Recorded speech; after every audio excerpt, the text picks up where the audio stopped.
नमस्कार दोस्तों, बरवड़ एकेडमी में आपका हार्दिक स्वागत, अभिनंदन, आदाब और खैर मकदम है। आज मैं हिंदी साहित्य के इतिहास में नया तथ्य लेकर आपके सामने उपस्थित हुआ हूँ। हमारा नया तथ्य है जैन साहित्य या रास साहित्य। रासो नहीं, रास साहित्य, जैन साहित्य, रास साहित्य।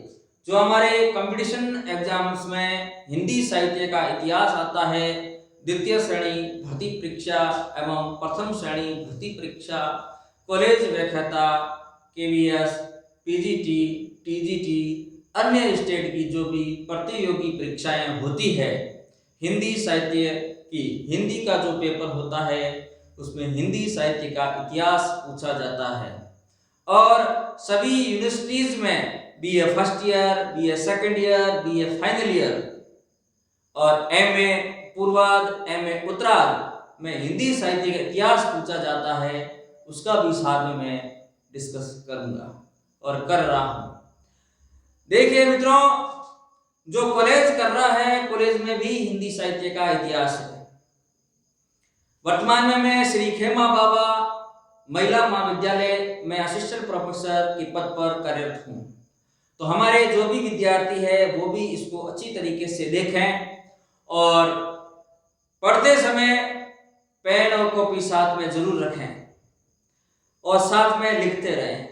सहूलियत रहेगी, अच्छा रहेगा, नोट्स बनाते रहें। और हिंदी साहित्य इतिहास वही है, कोई अलग नहीं है। चाहे आप बीए पार्ट से पढ़ेंगे या एमए पार्ट से पढ़ेंगे या फिर कॉम्पिटिटिव एग्जाम की तैयारी करने के लिए बैठते हैं, स्पेशल हिंदी साहित्य का इतिहास वही है। चाहे आप शुक्ल को पढ़ें, चाहे नगेंद्र को पढ़ें, किसी को पढ़ें, साहित्य का इतिहास तो वही है। इतिहास का मतलब यही होता है ऑथेंटिक घटनाक्रम, वो आपको बताया जा रहा है। तो मेरे जो भी छात्र छात्राएं हैं, श्री खेमा बाबा महिला महाविद्यालय की छात्राएं हैं, वो भी इस तथ्य को ध्यान में रखें और पेन और कॉपी साथ में रखें और नोट करते रहें। सहूलियत रहेगी, अच्छा रहेगा। देखिए मित्रों, अभी वर्तमान में संस्कृत शिक्षा विभाग का प्रथम श्रेणी व्याख्याता भर्ती परीक्षा का पेपर हुआ, जिसमें मैंने जितने भी वीडियो अपलोड किए हैं, जितने भी मेरी कक्षाएं हैं, आप उसको देखिए। कोई 5 मिनट की है, कोई 6 मिनट की है, कोई 10 मिनट की, से ज्यादा नहीं है। अधिकतर क्वेश्चन मेरी क्लास में से आए हैं, यह मुझे खुशी है।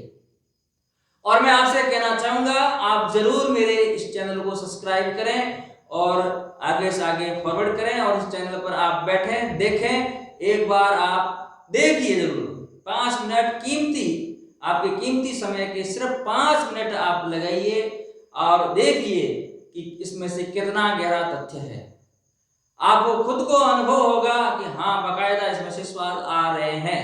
सवाल आएंगे, 100% आएंगे। मैं काव्य शास्त्र भी करवा रहा हूँ। काव्य शास्त्र की मेरी 4 कक्षाएं हो चुकी है। अभी काव्य हेतु चल रहा है। काव्य लक्षण हमने पहले पढ़ लिए, काव्य हेतु चल रहा है और काव्य हेतु की दूसरी कक्षा भी बहुत जल्दी लाने वाला हूँ। देखिए मित्रों, इस चैनल को ज्यादा से ज्यादा शेयर करें, सब्सक्राइब करें, लाइक करें और आपको अच्छा लगे तो कमेंट जरूर करें। मैं आपका अति आभारी रहूंगा। आज हम पढ़ रहे हैं जैन साहित्य। जैन साहित्य को रास साहित्य भी कहते हैं, इस बात को आप ध्यान में रखना। रासो साहित्य अलग था, जिसकी परिकल्पना भी हमने पढ़ी, नाम की उत्पत्ति भी हमने पढ़ी। शुक्ल ने क्या माना, आचार्य हजारी प्रसाद द्विवेदी ने क्या माना, है ना, नगेंद्र ने क्या माना, वो हमने सब पढ़ा है रासो साहित्य में। आदिकाल पढ़ रहे हैं, आदिकाल में रासो भी पढ़ा, हिंदी साहित्य इतिहास लेखन की परंपरा पद्धतियां भी पढ़ी, रासो साहित्य पढ़ा, नाथ साहित्य भी पढ़ा। आज जैन साहित्य पढ़ रहे हैं आदिकाल में। तो जैन साहित्य को रास साहित्य भी कहते हैं, ये आप ध्यान रखना। पहला प्रश्न कॉम्पिटिटिव एग्जाम में यहां से उठता है, रास साहित्य संबंध है। रास साहित्य का संबंध है, सीधा सवाल पूछ लिया, गहरे में गए नहीं। रास साहित्य का संबंध है जैन साहित्य से, बौद्ध साहित्य से, नाथ साहित्य से या संत साहित्य से, किसी से पूछ सकते हैं। 4 ऑप्शन दे देंगे, उसमें जैन साहित्य होगा। आप ध्यान रखें। जैन संप्रदाय भारत के पश्चिमी क्षेत्रों में सर्वाधिक मात्रा में फैला हुआ था। भारत के पश्चिमी क्षेत्र में जैन संप्रदाय सर्वाधिक रूप से फैला हुआ था। ये बात हमें हिंदी साहित्य के इतिहास में मिलती है। इनके द्वारा रचित साहित्य आदिकालीन साहित्य में सर्वाधिक प्रामाणिक माना जाता है।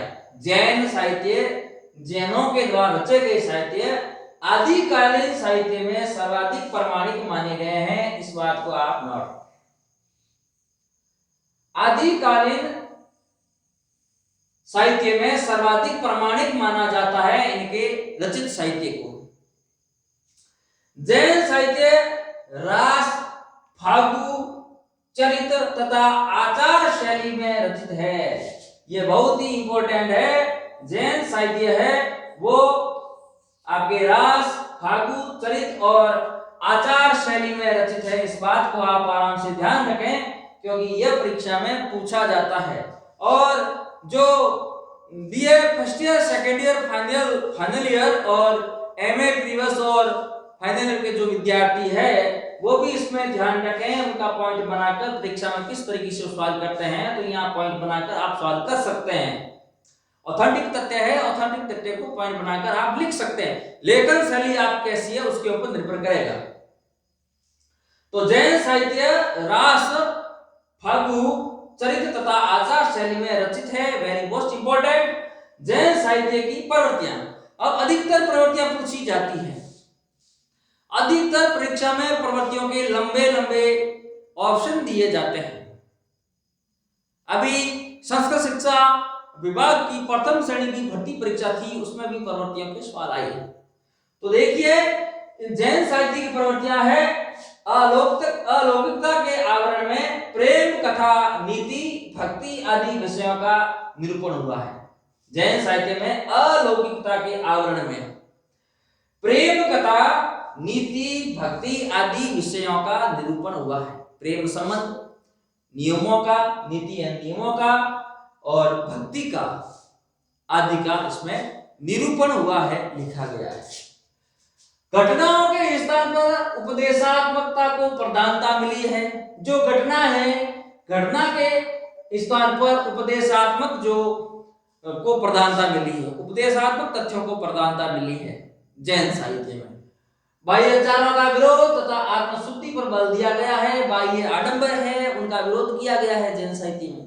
जितने भी बाह्य आचार है, बाह्य आचार, आडंबर, गैर आडंबर, उनके ऊपर जैन साहित्य में विरोध हुआ है और आत्मशुद्धि पर बल दिया गया है। आत्मा को शुद्ध रखना, आत्मा कितनी शुद्ध है उसके ऊपर बल दिया गया है। आत्मा शुद्ध रखें, जीवों पर दया करें, है ना, पाप नहीं करें, झूठ नहीं बोलें, इन पर ज्यादा बल दिया गया।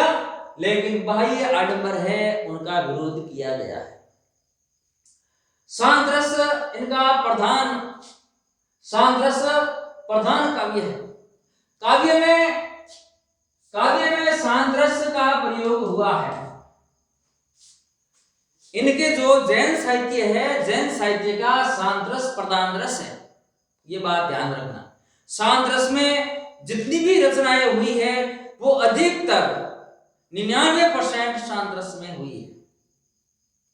ये भक्ति का दौर है जैन साहित्य, उसमें जितना भी जो साहित्य रचा गया है उसमें शांत रस झलक रहा है। ये हिंदी साहित्य के इतिहास में पढ़ रहे हैं।